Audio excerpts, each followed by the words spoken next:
we just lost one of our judges a day before the show. He looks at me and he says, man, I don't have my loop. I don't know if I can compete. And so we were pretty close to not having any West Coast Champs beatbox content at all. What's going on, everybody? My name is Jack Nasty, and I'm the founder of Long Island Beatbox, which has created a bunch of popular beatbox events over the past few years, such as the Long Island Beatbox Battle, Sounds Unreal, and the West Coast Beatbox Championships. The reason I'm making this video today is I wanted to share with you the whole process of what it was like to make the West Coast Beatbox Championships, because a lot of people seem to really like this event. I wanted to start making a series of videos kind of like this, maybe detailing what it's like to make the events that I make. So hopefully you take some insight from this video. If you're an organizer, or if you're a beatboxer, or if you just like this community and want to learn more about it, hopefully that can be a good resource for you. So yeah, let's just jump right into the video. I think it's first important to explain what I was even doing in California and why I was the one to make the West Coast Beatbox Championships. Knowing me from Long Island Beatbox, knowing me from Long Island, New York, to see me produce a West Coast Beatbox Championships might be strange, but I'm gonna be here and explain. So for context, I am still a university student. I go to NYU, and just a few years ago, they opened up a new campus in Los Angeles, specifically for students who study music, entertainment, business, and the likes. So I took the opportunity to go out there and spend a few months in LA. So that would be from the end of August until December, like the holiday season 2022. So a solid like 4 or 5 months that I would be spending in LA. At that time, for Long Island Beatbox, we had just been finishing releasing the content from the Long Island Beatbox Barbecue.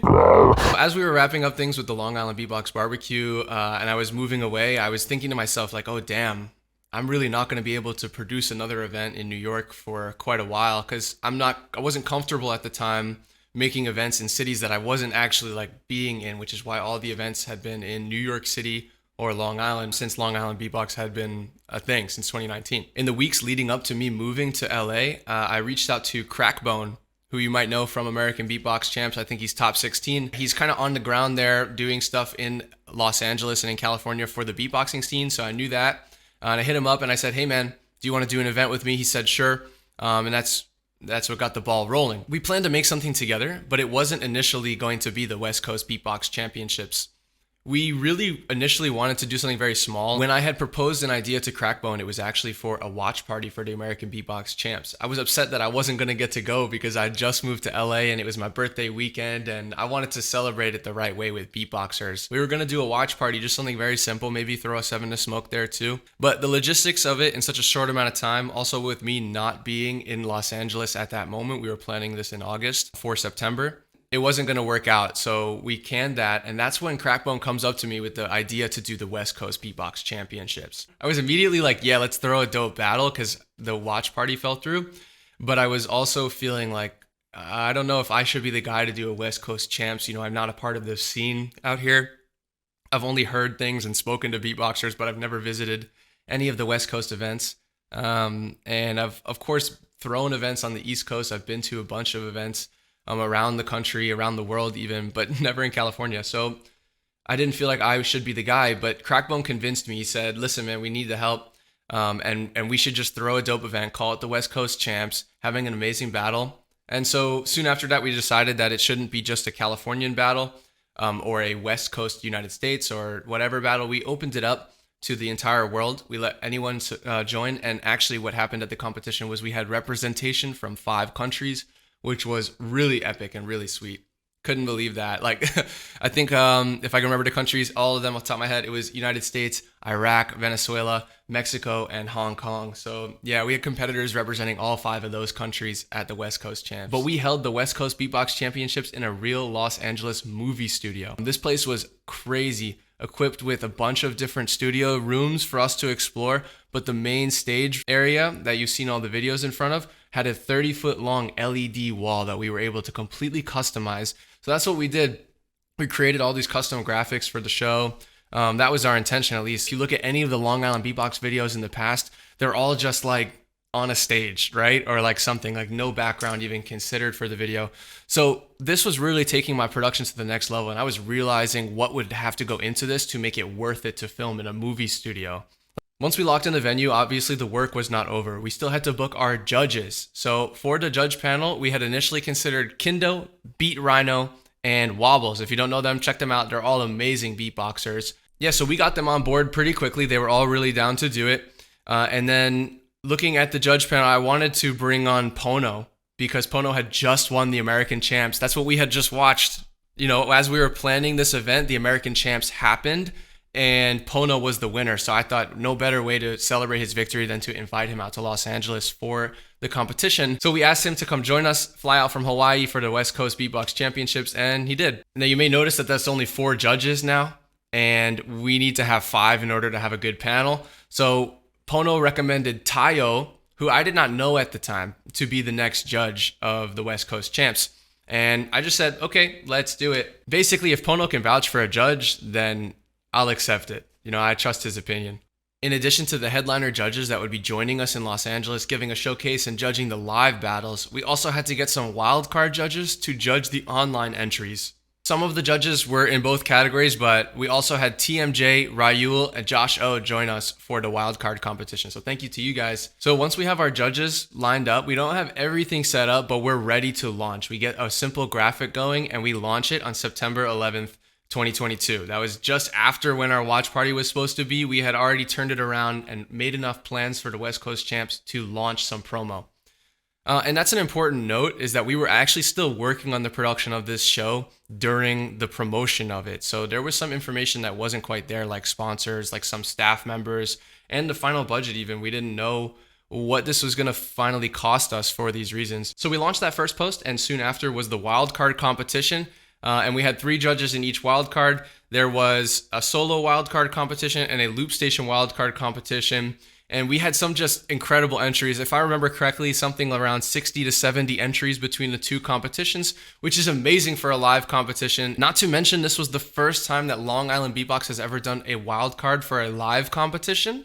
We've done wildcards for our online competitions before, like in 2020 when we used to do those Instagram battles. We would have a bunch of submissions, but obviously as an online battle, you can get tons of submissions. It's really awesome to see that the West Coast Champs, a first-time competition on the West Coast, got such amazing reception right away, and from multiple countries too. I can't remember how many countries joined the wildcard competition, but of the qualified participants, there were 5 countries represented. And I think we did a really good job communicating with the competitors this time, especially since it was our first time having a predetermined lineup, right? In the past, we would only have open eliminations. But there's also general event staff, of which we had like 10 people. There's video and audio crew, and we were also working with vendors and gaining sponsorships at the time. So there really was a lot of things going on in this short amount of time. And I think there's a lot that happens behind the scenes that people don't really realize as well. So about 1 to 2 days before the event, Crackbone gives me a message and says, listen, man, Wobbles cannot make it to the show. He just got COVID. We just lost one of our judges a day before the show. We basically were going to have to call in a new beatboxer to judge the show, which was not good considering we had so little time. However, I had been speaking to Kenny Urban that week, who just so happened to be in the area. Honestly, I wasn't even supposed to be here. He was either in San Diego or Las Vegas, I can't remember, for a gig that got canceled on the same weekend as our show. So I called him up. I said, hey man, do you want to judge? And he said, sure man, but I really wanted to host. I said, no, we need you to judge. And then so he said, if you can get me out there, of course I'll do it. And so we got him out there, and of course he did it. Just looking back at my sheets, there was about 40 people that I was responsible for communicating with that were either working at the show, performing at the show, or something in between. You know what I mean? And then also looking at this, I would love to show this with you guys. I have a whole spreadsheet, a minute by minute breakdown of what the show was supposed to be. So hopefully I'm going to share this with you guys, and hopefully you take something away from it. I created contracts for all my competitors and the artists that were featured so that they understood what I was doing with the content that I was filming, and that things are fair. I think I'll talk quickly about how we approached getting sponsors. Basically, we had an existing relationship with American Beatbox and House of Ink. Just wanted to bring them in, support them, and find ways that we can mutually support each other. Loop Insider is a new friend of Long Island Beatbox, and they saw that we were doing a loop station competition. They wanted to sponsor the grand prize, so they gave us some money to give to the champion. Ended up being Mr. Esuo. We were also sponsored by this company called Antlion, and they make these awesome USB microphones. These are called the Mod Mic, and you basically attach them to the side of your headphone, and yeah, you can connect them to a computer.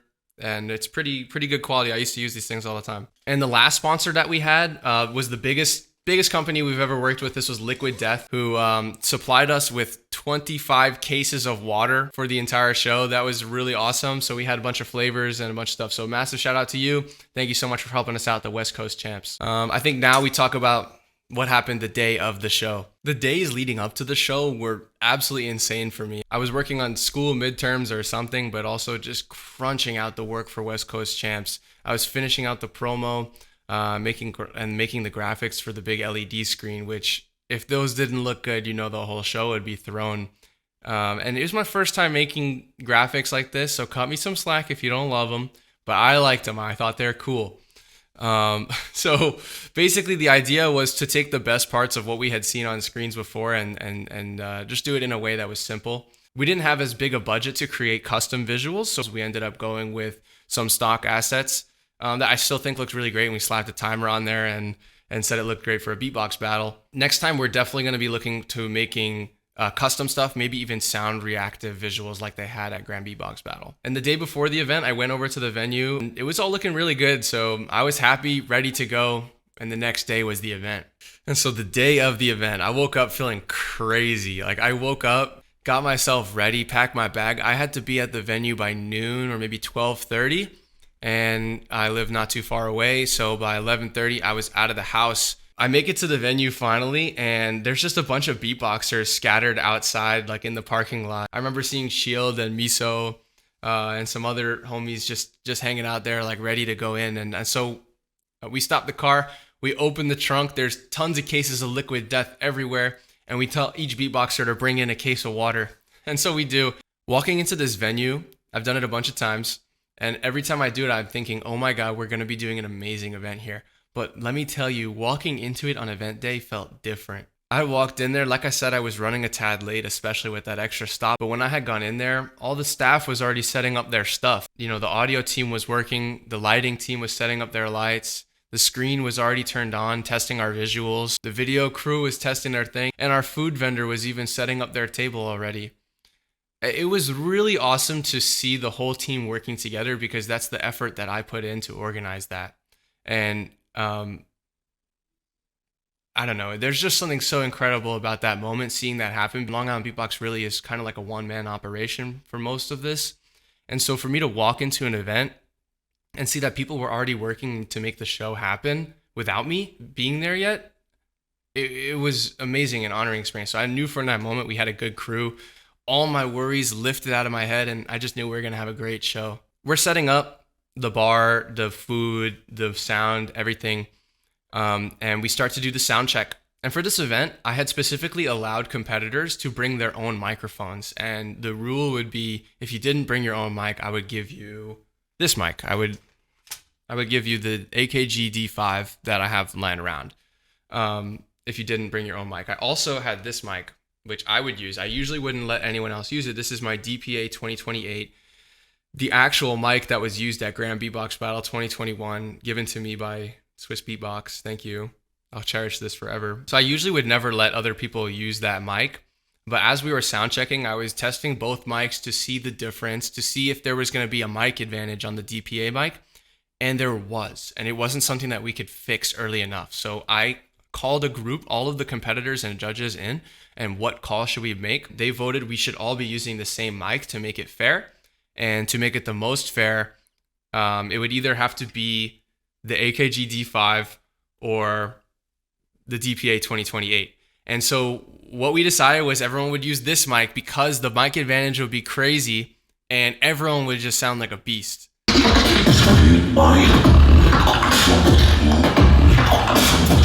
Because if you don't know, this mic makes you a lot louder and it's very, very clear compared to the D5.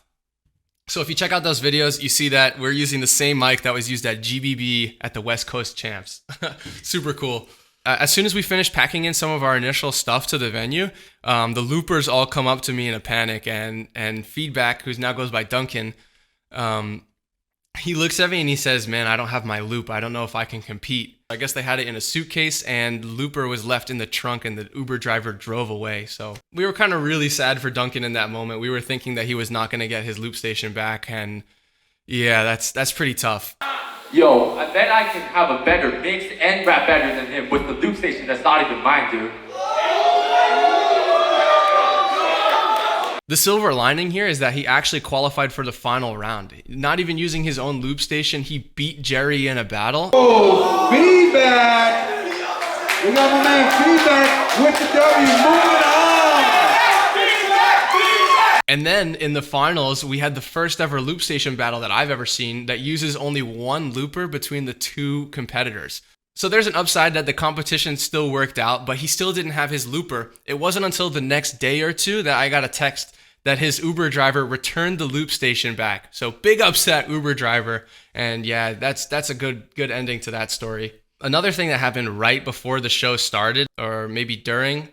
No, I know why this was so crazy and heated, because this was happening during one of the judge showcases. This was happening after the top 4 had already been determined. Okay, so after the top 4 had already been determined, I find myself in a heated discussion with ZVD and Crackbone determining the rules of the final battle. Apparently, Crackbone had told some of the competitors that the finals rounds would be 2 minutes long each instead of 1 minute 30. And so some of the competitors, including ZVD, had been preparing for a 2-minute final round. So we called a meeting of the top 4 and looked at who was going to battle, Shield versus Mike and ZVD versus Isaac. And we asked them, what do you guys want to do? And we let them come to their own decision. I wouldn't want to do this for another battle. In the future, everything is going to be crystal clear, rules written down and all that. Everyone has the same set of rules. So that doesn't happen again. But I'm feeling very lucky that that specific situation worked out and that people could still feel confident in their performances, because I would hate for someone to get cut 30 seconds or have to add 30 seconds when they weren't anticipating it on their rounds that they prepared so hard for. The show gets started right away with a Tayo showcase. And this is the first time I ever heard Tayo beatbox. I literally met him like an hour before this. That went without a hitch. Then obviously we bring out the loop station battle. We are about to do our first ever loop station battle on the West Coast in Southern California, in LA, baby! So it's pretty big deal for me, for all of us at the West Coast Champs.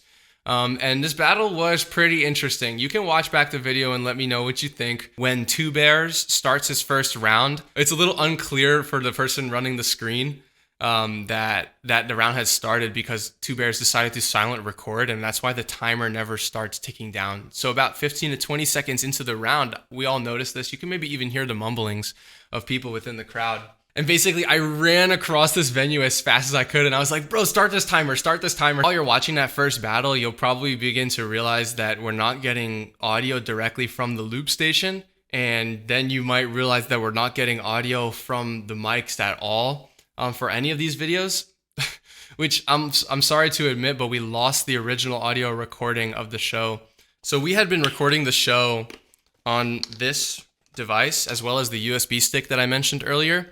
And the way it works is you would plug in the input from the mixer to it, and then it can record. So the gain had been set all the way to 0. I had a 6-hour-long blank recording instead of all of our audio. That did not feel good. And so we were pretty close to not having any West Coast Champs beatbox content at all. For real, there was like this close to no videos. But we were able to salvage the audio from the cameras, and we were very lucky to have 2 cameras, one of them with a stock mic and the other camera with a Rode mic. Of course, it's not as good as the direct input to the mixer audio, but it was still okay and made the video salvageable. So I'm really grateful. So we did all 4 loop battles in a row. I think that was great, so that we didn't have to keep breaking down and bringing back the loop station. Long Island Beatbox has never done a loop station battle before. I was really excited to do it, and I'm interested to see if people want it again, because the viewers of the live show didn't love it as much, and the viewers of the online content are also not watching it nearly as much as the solo beatbox battles. So I know that there's some way that we can do events for loopers or give performance opportunities for loopers, but maybe I'm looking for suggestions of what you think we should do differently for a loop station battle, for a live loop station battle, to get loopers interested in coming into events and getting people interested in looping. You know what I mean? So if you have any ideas, maybe leave a comment, or if you know me, text me or something, call me, hit me up on Instagram. I would love to produce more events for loopers because I love looping. As you can see, I'm a looper too. I'm trying to get better at it and maybe eventually join a loop competition. And frankly, there aren't that many opportunities for loopers, which is one of the biggest reasons that we did a loop competition at West Coast instead of a tag team battle or a 7 to Smoke at the event. We actually did host a 7 to Smoke. It was the day before the event, kind of like a day 0. And Shield ended up being the winner of that. He smoked everyone 7-0. For the solo battle, I think everything went without a problem. I think all the battles were really stellar to watch. 2 people who you may not know of that did really well at the battle are Enwia and Phantom. Yeah, I mean, overall, the show was just an amazing success. And after it was over, everyone promptly left the venue quickly and easily. And I just was left with my crew to clean up and just make sure that we didn't break anything at the venue, which we didn't, thankfully. I should have been more worried about the competitors running into that LED wall, but it worked out just fine. Oh, another note, another crazy thing that happened during the event. One of my videographers comes up to me. He says to me, "Hey Jack, I'm running out of space on my camera. Do you have another SD card?" And I look at him, I said, "No, I don't have another SD card." The show had already begun, so I couldn't leave to get this. I was grateful for 2 of my friends at the show who I told the situation to, and they ran to the nearest Staples or something and they got a few SD cards for me. And after that, I think that was the last problem at the show. I might think of another one. So yeah, after the show was over was when I learned that we had the audio issue, and it didn't make me too upset. Just was happy to have thrown such an amazing show, and really just want to thank everyone who came and gave some good reviews of the show, or maybe some people who watched the content and said, "Hey, I want to come to the next one." It really means a lot and is very inspirational for me, who does this all the time. I literally spend every day thinking about this. So yeah, thank you to everyone. And I hope you enjoyed the videos. One thing that I did that I really liked with these videos is I had produced most of them before any of them had come out. It took me about 1 month to edit all the content while doing school and all my other stuff. And once I graduate school and I don't have it that taking up so much of my time, I'll have more time to get that kind of stuff done quicker. So I'll be able to create a whole series of a whole video series for this event, for example, in only a week or 2, or maybe even less. I have a lot of really big aspirations for these events, but yeah, again, just huge thank you to everyone who supports it constantly. And I think that might be the whole story. If there's more, I might make a smaller update, or you might see clips of me wearing different clothes or in a different location where I just add stuff to this video. So yeah, again, if you want to see more of it, let me know, because I really would love to share my experience. I think I have some stuff to share. If you're an organizer of beatbox events, reach out to me. Let's chat. All right, and with that being said, peace out. See you in the next one.